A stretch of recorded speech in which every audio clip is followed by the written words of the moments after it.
Бичлэгээ эхлэхээс өмнө сайн уу минь агшаа. Манайх болохоор 4-р байхгүй гоо сайхны тэгээд ерөнхий ажлаа болохоор сормонсоор бэлдсэн болохоор би бэлдсэн PPT дээрээ одоо ямар сурахчгүйгээр шууд ингээ ганцаараа тайлбарлаад яриад олон жил орох гэж байгаа байхгүй юу. Тэгээд тэгж байгаа учраас ингээд ноутбук руу харуулж байгаа ярьчих гэж бодоод тэгээд эхлээд нь тань тайлбарлаад хэлцэн дээр авах гэж бодоод яг энэ хэсгийг бичиж байгаа шүү. Тэгээд одоо хичээл рүү оръё. За сайн бацхан уу, би сормонс артист Хонгор Зулайн. Одоо бас 8 жилийн өмнө хамгийн анх Швейцар улсад сормонсыг сураад 6 жилийн өмнө Солонгос яваад Солонгостоо яг энэ мэргэжлэрээ ажиллангаа Сожон их сургуульд суралцаад 2024 онд Сожон их сургуулийг Beauty Art буюу яг гоо сайхны чиглэлээр төгсөөд одоогор ингээ Монголдо хонгорхон салоныг нээгээд ажиллаулж байгаа Хонгор Зул гэдэг хүн байна. Тэгээд яг энэ салон дээрээ сормонс артист, мэргэжлийн сормонс артист бэлтгэх сургалт явуулж байгаа. Тэгээд өнөөдөр та нартай ингээд онлайн мэдээллийг олох гээд ингээд сууж байна. Энэхүү сургалтыг хонгорхон лаш салоноос Хонгор Зул миний би ингээд бэлтгэн гаргасан байна. Тэгээд амлынхаа хичээлд орцгоё. За сургалтын гол зорилго нь юу юм бэ гэхлээр сормонс артистийн суурь мэдлэгийг олгох гэж байгаа. Сормонс артист маань ямар суурь мэдлэгтэй байх ёстой юм гэхлээр мэдээж сормонсныхаа бүх төрлийг мэдж явах хэрэгтэй байх нь, зөв техник арга барилаа мэдж явах хэрэгтэй байх нь, багаж хариултгал дээр үйлчлүүлэгтэй харилцах, үйлчлүүлэгч зөвлөгөө өгөх гэх зэрэг бүх суурь мэдлэгээ мэдж явах хэрэгтэй учраас хамгийн ихний зорилго нь суурь мэдлэгийг олох байх нэ. За дараагийн зорилго болохоор аюулгүй, хамгийн гол нь аюулгүй. За тэгээд дараагаар нь зөв техникийг эзэмшгэе гэж байна. За дараагийн зорилго маань мэргэжлийн үйлчлэгээ үзүүлэх чадвартай байх гэж байгаа. Яагаад гэхлээр одоо Монгол сормонс артист гэдэг нэртэй маш олон чадахгүй хүмүүс байгаа учраас яг мэргэжлийн төвшөнд зөв техникийн дагуу хийж үйлчлэгээ үзүүлэх чадвартай тийм сормонс артистыг бэлтгэх зорилготой байх нэ. За дараагийн зорилго болохоор үйлчлүүлэгчтэй харилцах соёлыг төлөвшүүлэх. За энэ бас хамгийн чухал. Сормонс артист ер нь гоо сайхан ч хүмүүс маань өдөр тутмын маш их хүмүүстэй харилцдаг учраас ямар ч харилцааны доголдолгүй байх ёстой учраас үйлчлүүлэгчтэй харилцах соёлыг бас зааж сургадаг байх нэ энэ сургалтаараа.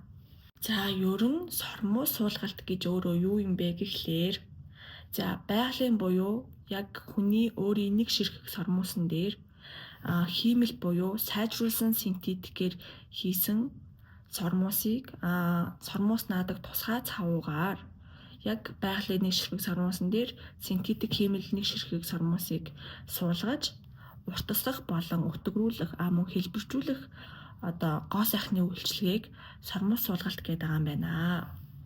Сормонс суулгалт гэж юм болвол сормонс суулгалтыг хэн хийлэгдэх юм бэ гэхлээр заавал эмэгтэй хүн одоо эрэгтэй хүн болохгүй ч юм уу те. За тэгсэн юм байхгүй. За хэн хийлгүүлт юм бэ гэхлээр 16-аас дээш насны хүн. Харшилгүй гэдэг нь айгүй чухал point шүү. Харшилтай хүнд бид нар зүгээр ургамлын харшил хөдлөхөд хүртэл ямар хэцүү байдаг вүлээ. Тэгэхээр харшилтай хүн хизээд сормонс хийхгүй байх нь байна.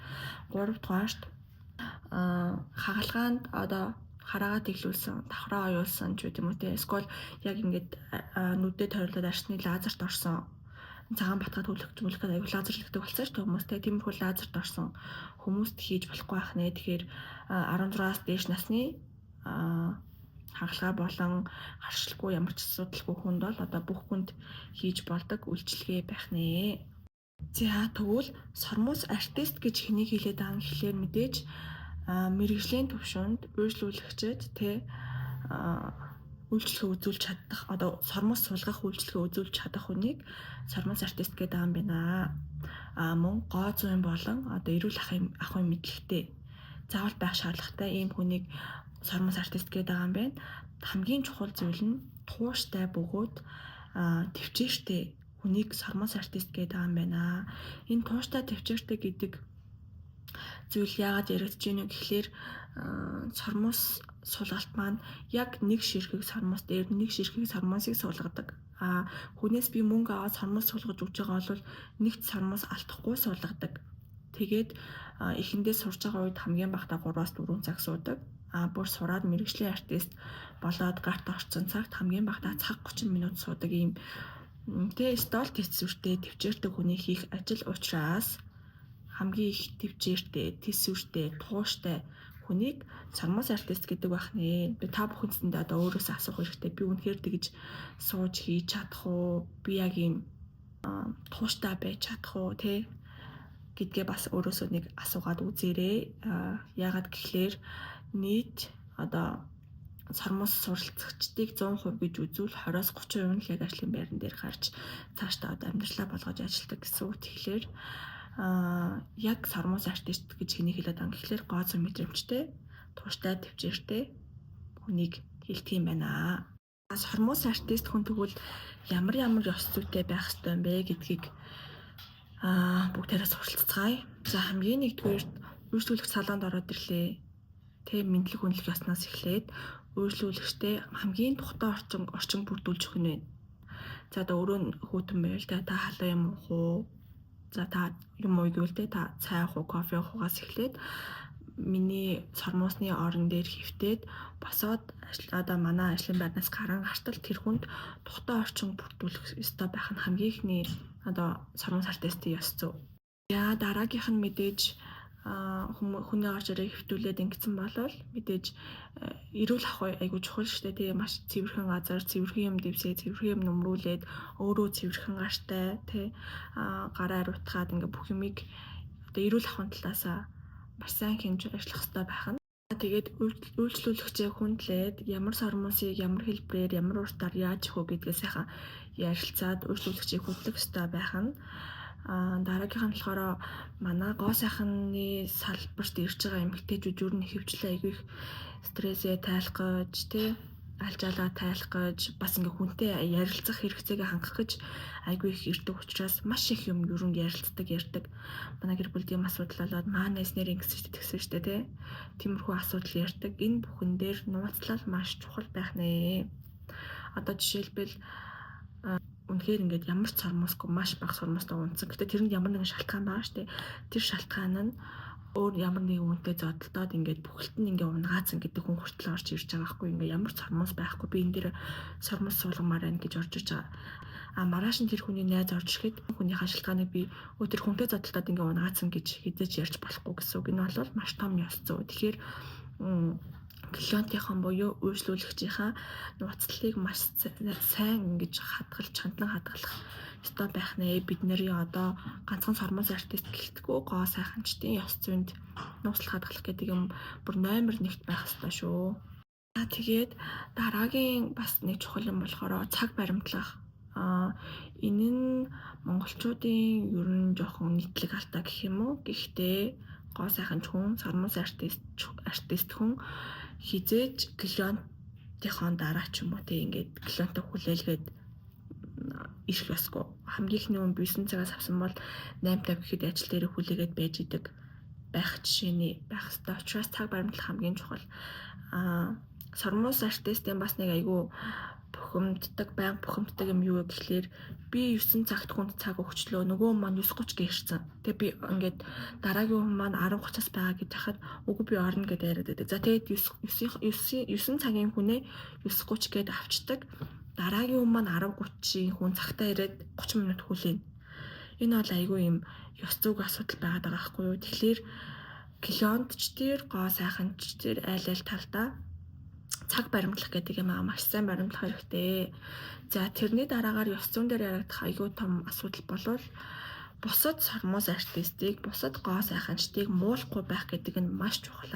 Над дээр одоо ингээ гаднаас би тэр газарт соёл хэлсэн чинь нэг тим сармус ингээ хийгээд өгсөн гингууд би гэд тэр хүний яриаг сонсохоос биш тэр газар чинь тэгдэм байлаа гэж хамт ингэж муулч тий. Тиймэрхүү сармус артистын ёс зүйг зөрчсөн тийм ёс зүйгүй асуудал хийж болохгүй гэсэн үг. Тэгэхээр тэр хүний яриаг сонсчод ийм учраас ингэж хийсэн байж магадгүй. Гэхдээ би одоо цэцэж янтлаад ингэж хийгээд өгөө гэдгийг сайхан тайлбарлаад хэлж өгөөд хамтдаа өөр сармус артистыг муулах тийм ёс зүйгүй асуудал гаргаж болохгүй байх нэ. Энэ дээр бас анхаараарай. За ингээд сармус артистынхаа ёс зүйг бидэрчлээ. Сармус суулгалт гэж ер нь юу юм, сармус артист гэж ер нь юу юм, хин ер нь сармус суулгалт ингэдгийг ерөнхий ойлголт авсан байх гэж бодож байна. За дараагийн асуудал болохоор ариутгал ба эрүүл ах уу гэж байгаа. За энэ юун дээр яригдах вэ гэхэлэр мэдээж эхлээд нь хувь хүн миний ариутгал одоо ариун цэвэр байдал гар ариутгасан байна уу? Тэ нэг удаагийн юм хэрглэж гин үү? Маска зүүж гин үү? Тэ клиент одоо үйлчлүүлэгчтэй солих болгондоо ингэж ариун цэврээ сахиж чадчихна уу гэдэг хувь хүний одоо ариун цэвэр хамгийн чухал байх нь. Мэдээж дараагаар ажлын байрны ариун цэвэр бас маш чухал. Мэдээж амар тоостой орчинд эсвэл бол юу гэдгийг амар ив бүүнэртэй орчинд хизэж гоо сахны үйлчлэг хүн авахгүй шүү дээ. Тийм учраас эрүүл ахуй тал дээр бас тэр тал дээр анхаарах нь байх нь байна. Хамгийн чухал нь бас нэг удаагийн хэрэглээ дээр анхаарах хэрэгтэй. Сормоосон дээр нэг удаагийн хэрэглээ гэхлээр ерөөсөө ганцхан толгоон доор тавьдаг нэг удаагийн цаасл байдгийн. Тэгэхээр тэрийгэ байн солиод үйлчлүүлэгчийнхаа одоо нөгөө нэг эрүүл ахуйн байдлыг хангаж өгөх хэрэгтэй байх нь байна. Тэгээ мэдээж 100% спирт дээрээ багаж гэж одоо бид нар хэрэглэх багаж ерөөсөө 1-2 хэмцээ байгаа даа штэ тий. Тухайн 2 хэмцээгээ сайхан ариутгаж өгөх нь байх нь байна. Степ болгоны дараалал болгоны араас гараа ариутгаж өгөх байх нь байна. За тэгээд эрүүл ахуйн ариун цэвэр ариутгалын байдал ерөнхийдөө нэг иймэрхүү байхад болох нэ. За сормоос суулгахынд хүртэл аюулгүй ажиллагаа яригддаг байх нь байна. За ямар аюулгүй ажиллагааг баримтал сормоос хийх ёстой юм бэ гэхлээр хамгийн түрүүнд цавуутай хотгож холихгүй байгалийн сормоосыг хизээж ингэж цавуутай хотгож холихгүй гэдэг нь хамгийн чухал нэгдүгээр тавигдах аюулгүй ажиллагаа байх нь байна. Сормоос артистууд хитрхи их цавуу аваад нүдний булцуу болон арсанд цавуу хүргээд байдаг. Хизээж зөв техникэнд хүний арсанд цавуу хүрдэггүй байх нэ хамгийн түрүүнд энэ хамгийн чухал шүү.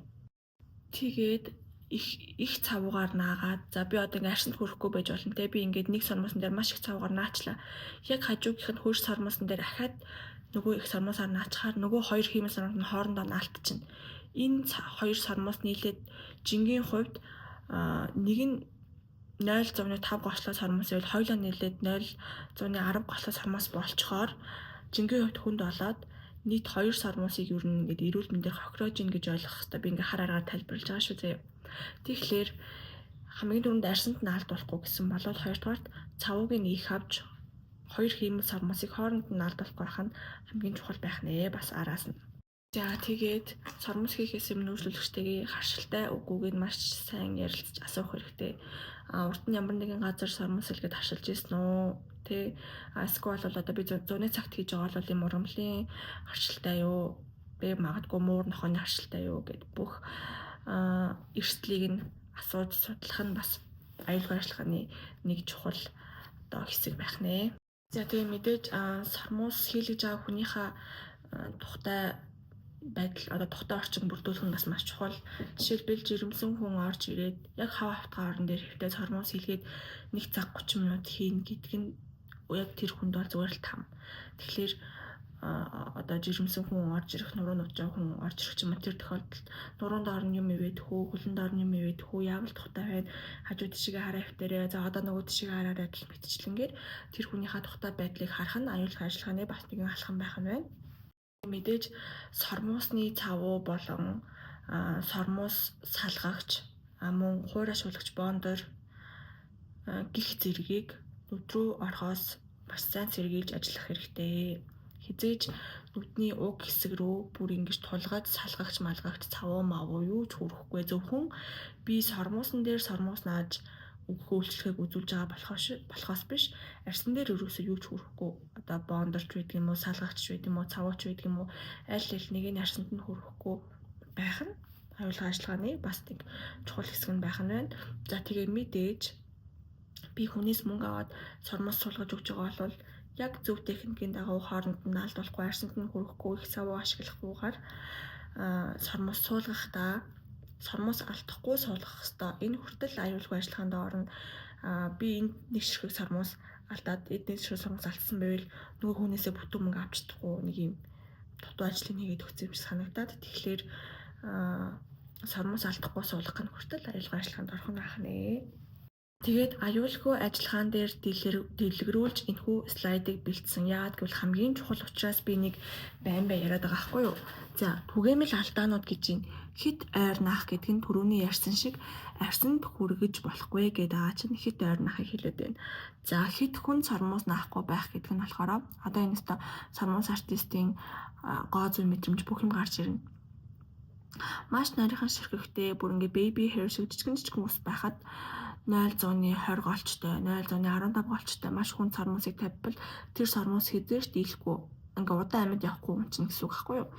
Тэгэхээр хэд хүн сормоосыг наахгүй байх нь бас айгүй чухал байх нь. Ерөн хүмүүсийн иймэрхүү түгээмэл алдааг их гаргадаг учраас би яг энэ дээр ингээ цохоо биччихлээ. За тэгээд цавууга их хэрэглэх нь бас маш том алдаа. Би түрүүний аюулгүй ажиллагаан дээр ярьсан ахаад л яри.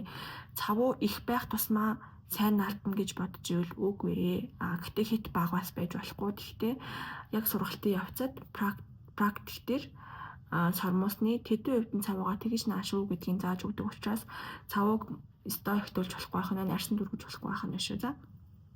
За тусгаарлалт муу байх гэдэг нь юу хэлээд байгаа гэхэлэр би тавьчих. Тусгаарлалт муу байх гэдэг нь юу хэлээд байгаа гэхэлэр би зөвхөн дээд сормоос наах чагаа болохоос биш доод сормоосонд огт цавуугаа хүргэж нааж болохгүй. Тэгэхээр энэ доод сормоосыг дээд сормоостой яаж тусгаарлах вэ гэдэг чинь бас маш чухал гэсэн үг байхгүй юу? Хүмүүсийн гаргадаг түгээмэл алдаа нь би одоо нүдэн анаад сормоос хийлгэж яхад дээдлийн сормоосыг нааж авах явцад доод сормоос нь цавуу нь алдсан тэгээс салдгүй. Ийм алдаа гаргадаг учраас түгээмэл алдаан дээр тусгаарлах гэдэг хэсгийг орууллаа. Тэгэхээр дадлаг хичээл дээр доод сормоосыг юугаар яаж тусгаарлалтын, яавал аюулгүй юм гэдгийг маш сайн зааж өгөх юм аа. За тэгвэл ингээд хүмүүс их асуудаг те би ер нь хэдэн сар сормоос хийлгэж агаад яаж амраавал зүгээр юм ч гэдэг юм уу? Эсвэл бол нэг сар сормоос хийлгэж та хамаг сормоос унчлаа ингээд сормоос аваад унцдаг юм байна. Сормоос өөр нь яаж ургадах юм гэж маш их асуудаг. Хүний сормоос 4-5 сарын дотор бүтэн нэг тойрог, нэг циклод нөхөн түлждэг гэсэн үг. Бидний арьс ингээд гуужаад унаад буцаага шинэ арьс хөгдөж ургадаг шиг сормоос хүртэл гуужж унаад буцаагаад хөгж түлжиж ургадаг байх нэ. Ер нь өдөрт 3-5 ширхэг одоо байгалийн өөрийн сормоос унах нь хэвийн үзэгдэл гэж үздэг. Тэрнээс дэшигээ олон ширхгээр унживэл одоо бусад шалтгаанаас болсон гэж үзэж болох нь байна. Сормоосонд ургалтын үе, амралтын үе, шилжилтийн үе гэж бас байдаг байх нь. Энэ хугацаанууд нь 1-3-7 хоногор ингээд өөр хугацаатай байдаг байх. Сормоосыг ер нь хэдэн сар хийж агаад хэдэн сар амраавал зүгээр юм бэ гэж бас асуулт нэлээд орж ирнэ. Энэ болохоор сормоосыг ер нь зөв техникээр хийсэн тохиолдолд 5-6 сар бол ямар ч асуудал ихгүй. Голд нь бүтэн 30-45 хоног гэж явдаг. Амраачхад нэг шилжилтийн үед дуусаад буцаага сормоос хийж эхлэхэд болдог. Тэгэхээр та бүхэн одоо өвчлөлттэй зөвлөгтөө за та ингээ 6 сар болсон бол 1 сар бүтэн 2 сар бүтэн амраачаад ирээ. Тэгэхэд сормоос чинь шилжилтийн үед дуусаад ингээ хөөрхөн болчих юм байна гэдгийг хэлээд явуулах нь байх нь шүү. Тэгээд сормоос суулгаад гингүүтэл зүгээр л нэг байдаг сормоосыг л хүн болгон дээр суулгаад байд юм гэхэлэр бас үгүй. Сормоос маань дотроо маш олон төрөл байгаа. Классик сормоос 2D, 3D, 4D, 5D, 6D, бүр дэшигээ мега волюм сормоос. Одоо сүүлийн үед гараад байгаа Chinese lash дотроо бас LC, LU, LM гэд маш олон төрлийн мэдээж бидний мэдгээр аним байна. L сормоос буюу юм Foxy ай гаргадаг сормоос байна гэх мэтчлэн маш олон төрөл байдаг байх нь. Хэдүүлээ сургалтын явцад энэ бүх төрлүүдээрээ манекен болон яг амьд модель дээр сормоосаа хийж үзэх нь байх нь байна. За, классик сормоос гэж яг юу хэлдэг вэ гэхээр яг нэг ширхэг сормоос, классик сормоос. 2D сормоос нь мэдээж 1 дэлбэнээс 2, 3D 1-ээс 3, 4D 1-ээс 4 гэх мэтчлэн салаа явуулдаг байх нь байна. Аним болон L эффект лашнуудыг яг боддоор модель төр хийхдээ маш сайн наривтлаж уусгалт болон хэмжээнүүдийн тусдаа зааж явах нь ерөнхийдөө сормоосны төрөл гэж дотроо ийм олон төрөл байдаг байх нь байна. Дээрээс нь одоо жил ирэх тусам сормосны төрлөө төвшөө олон одоо нэмэгдээд өргөжих хандлагатай байгаад байна. За сормосны төрлөөс хамаарат голчоо сонгох асуудал бас гардаг. За дараагийн слайд дээр энэ ордог болохоор ерөнхийдөө би голчийн тухай ярьчих. Сормосны голчин 0.103 хамгийн багтаа 0.103-аас хамгийн ихдээ 0.25 хүртэл гардаг. Тэгэхээр 0.3 гэхээр маш нарийнхан байдаг байна тий. 0.30 болоод ирэхээр маш бүдүүн голчтой сормос гардаг гэсэн үг. Голч гэдэг байгаа нь ерөөсөө сормосны нарийн бүдүүн ширхгийг хэлээд байна гэсэн үг.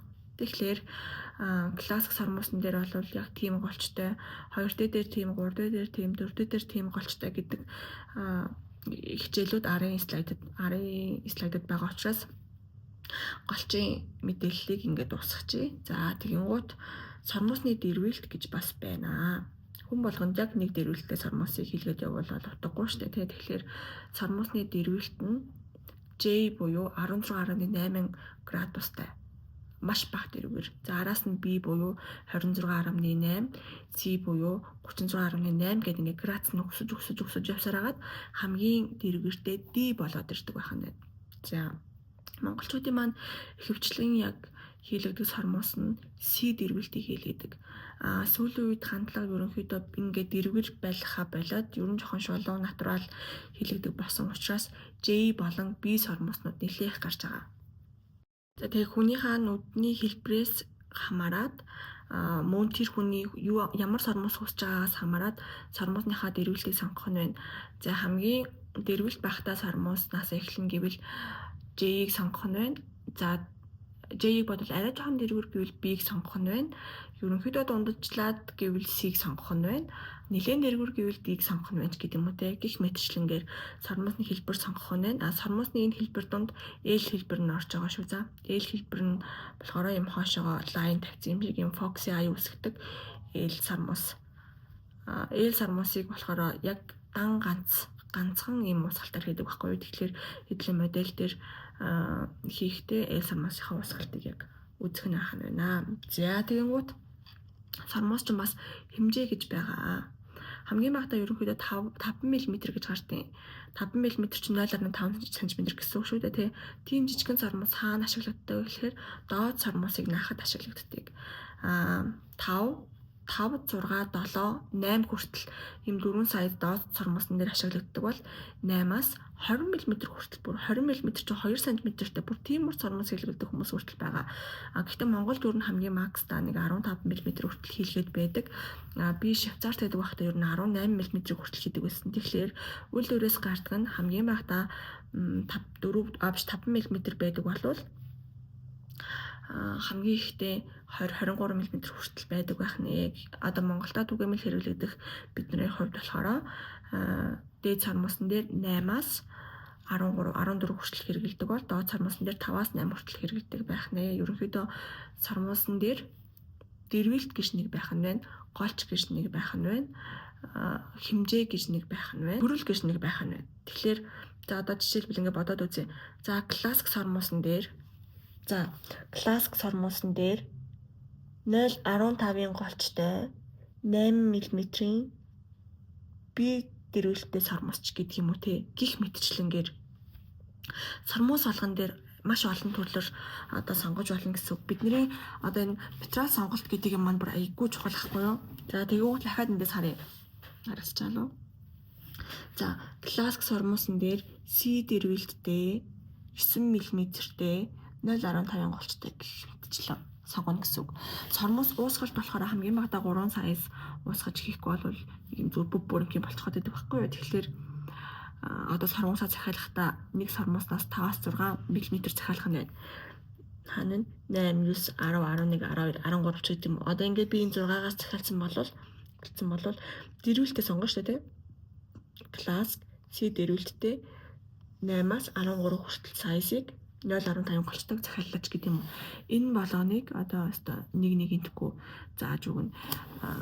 За дэрвэлт маш чухал учраас ахаад нэг ингээд слайдн дээр бүр тодорхой тайлбарлаж өгье. За цээжлэхдээ J, B, C, D гэж цээжилж тэгэнгუთ J нь хамгийн бага юм чинь B нарийнх нь, C нарийнх нь, D нарийнх нь яг дараалал нь J, B, C, D цээжлээд C-г бодвол арай дээрэг өрдөхтэй, D-г бодвол арай бага гэвэл холт нь CC орчин. D-г захиа жоохон дээрээ дэрвэр гэвэл ардан дийдийн орчинч гэдэг юм уу. Ингээд дэрвэлтүүдээ сайхан чиглээд авах нь байна.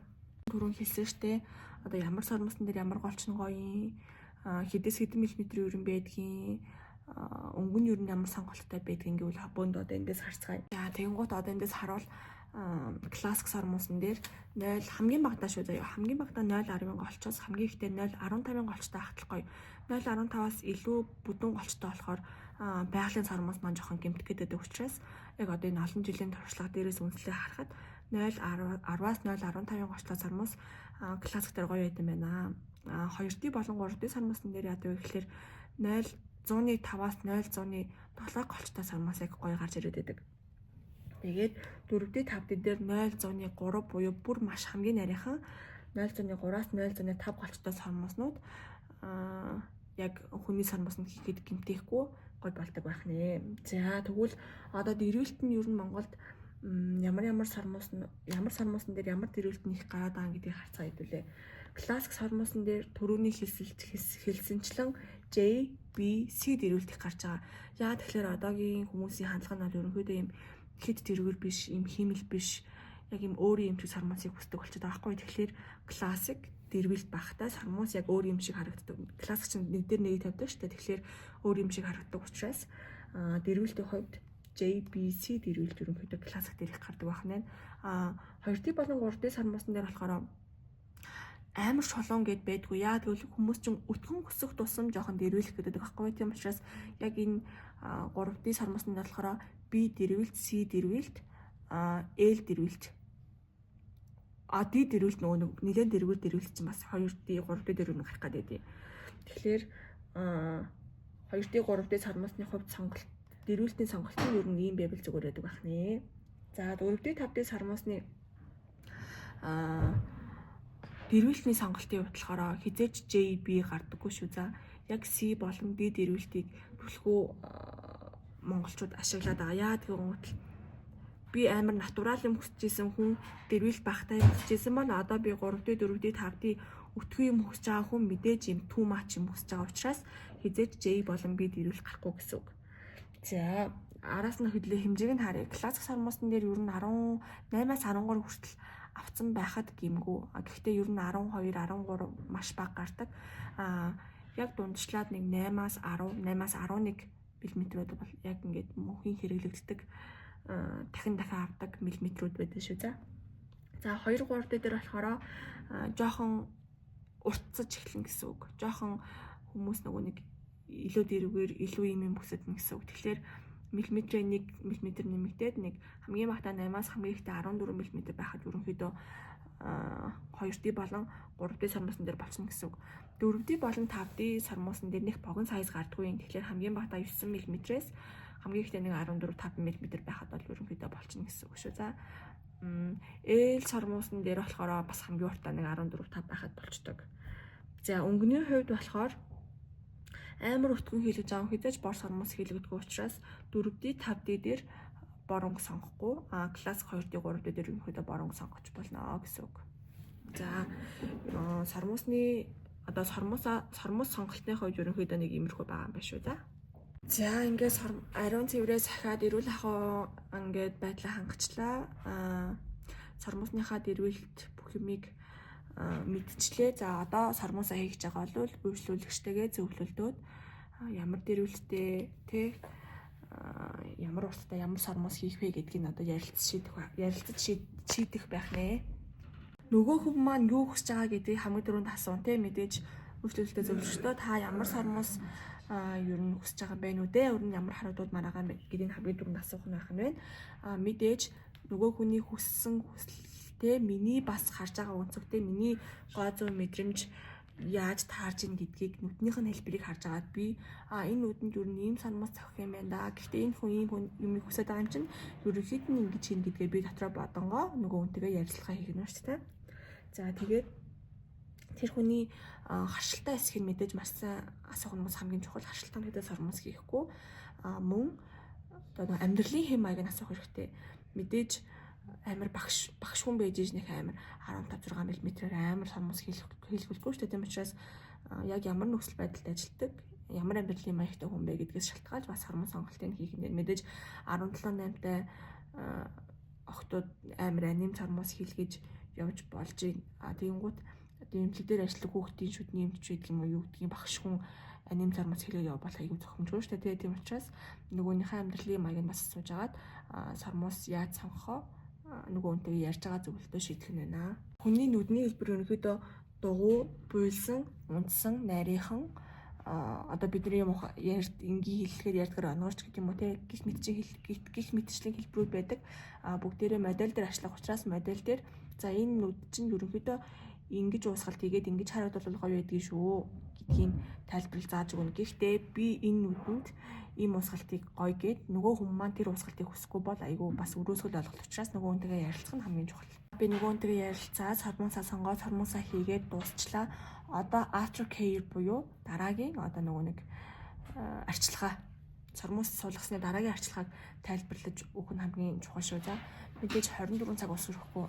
Зарим хүмүүс болохоор 3 хоног огт ус өргөж болохгүй өндөр гэдэг. Ямар ч тийм байхгүй хэзээш 3 хоногт нүдэнд ус өрөхгүй байх боломжгүй байхгүй. Тийм учраас 24 цаг цавуу бүх төрлийн цавуу 24 цагт устаас өрөхгүй бүтэн хатцсан байхад тогтцсон яг 100% гэж явдаг учраас 24 цаг ус хүрэх байх байна. За дараагийн асуудал нь манай цавны тогтоц одоо 28-5 хоног гэдэг байхгүй юу? Яг манай миний эргэлж байгаа цав бусад цавыг авахтаа ингээд тогтцсон хугацааг асуух хэрэгтэй. Миний эргэлж байгаа цав 28-5 хоног байдаг учраас та энэ хугацааг ингээд хэтрүүлэхгүй сармуусаа солиулаарай. 10 нөхөлмээр байвал 14 хоногтой нөхүүлээрэй гэдэг юм уу те. Гих мэтчлэнгээр зөвлөгөөгөө өгөх нь айгүй чухал ах нь байна. Мэдээж дараагийн өгөх зөвлөгөө болохоор нүдээ нухаж зулгааж хиймэл сармаас өөрийн сармасыг ингэж зулгааж нүдээ нухаж болохгүй байх нь байна. Ус тасноос жоохон болгоомжлох байх нь байна. Тэгэхээр ерөнхийдөө бүх сармасыг хийж дууссан бол араас нь за одоо 24 цаг ус битгий үргээрээ тэгээд нөхүүлэхээр бол 14 хоногт ирээд нөхүүлээрээ солиулахаар бол 28-аас манай цав 28-аас 45 хоног байдаг учраас тэр дотроо солиулаад өгөөрэй. Ус тасна болгоомжтой байгаад өгөөрэй. Мэтчлэнгээр зөвлөгөөгөө өгөөд өсөлттэй гарах нь ахна байна. За тийм гутал сармуус хийхэд юу яг ямар материал яаж хэрэглэгддэг бэ гэхээр юу хэдээ дараалалаар нь яриад явчих. За сармуусыг хамгийн түрүүнд хүмүүс бодохдоо сармуусны цавуул байхад одоо юу гэдэг бүх тогтоц бүх юм болчихно гэж боддог болвол үгүй энэ бол өрөөсгөл ойлголт. Сармуус яавал их удаан тогтдог вэ гэхээр цэвэрлэгээ сайн байж иж удаан тогтдгоо. Сармуусны цавуу чухал. Гэхдээ яг 100-ны 20-30% чухал гэсэн үг. Үлдсэн дан цэвэрлэгээ гэсэн үг. За цэвэрлэгээгээ бид нэр 3 дараалалаар явуулдаг байх нь хамгийн эхлээд нь тонор буюу алкогол ороогүй ногоон цайтай алгоогтой тонор байж болно. За тонороо сармуусаа арчаа цэвэрлжлээ. Араас нь сармуусны шампунь гэж байгаа. Сармуусны шампунь, сармуусны хөөс гэж хоёр төрөл байгаа шүү. За би бол сармуусны хөөсийг яриаггүй шүү. Сармуусны шампунь. Тэгэхээр дэлгүүрээс худалдаа авах хэрэгтэй. Энэ яг хөөс үү эсвэл шампунь юу гэдгийг асууж агаад аваарай. За тэгээд хоёр дахь степийн сармуусныхаа шампуныг хэрэглэж сармуусаа ингээ багсаар угаах нь байна. 3 дугаарт хуурайшуулагч буюу хуурайшуулагч шингэн бодис байдаг байхгүй юу?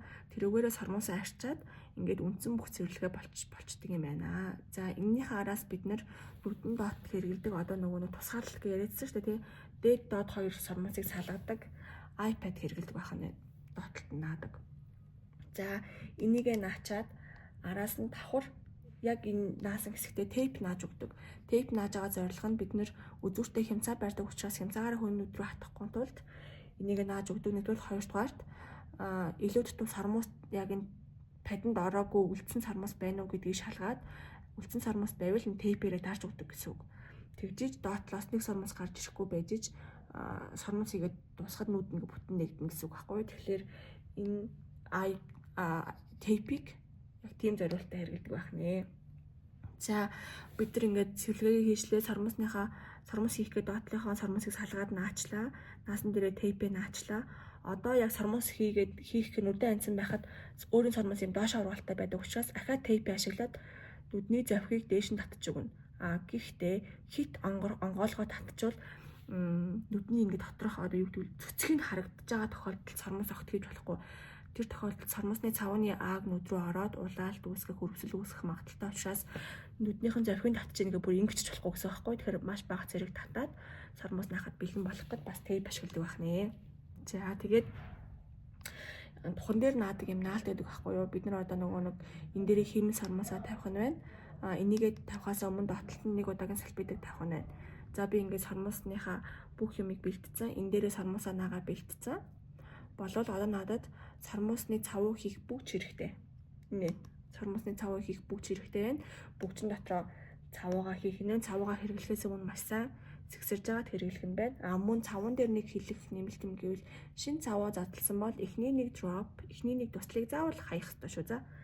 За тэгээд бүгжиндөө цавуугаа хийх нь байна. Мэдээж багц аспиртээр ариутгах нь байна. За тэгээд бид нэр тухан дээр юм наацсан. Бүгжиндөө цавуугаа сэгсрээд хийцэн болвол ингээд цэвэрлэгээ явцсан, бэлтгэл ажил явцсан. Одоо би гараа ариутгаад шууд эхлэхэд болно гэсэн үг. Цэвэрлэгээ явахаас өмнө гараа нэг ариутгаж эхлэх нь байна. Бүх юмаа бэлтжээд яг сормос ихэд бэлэн болох дахиад нэг гараа ариутгах нь байна. За сормосоо бүгдийг ингээд хийгээд дуусчлаа. Одоо яах вэ гэхлээр хатаад, синсээр хатаана. 3-5 минут цавууг нь бүтэн хаттал нь хатаагаад мэдээж самж өгөөд үйлчлүүлэгчдээ босгоод одоо нөгөө нэг aftercare бүх нөгөө нэг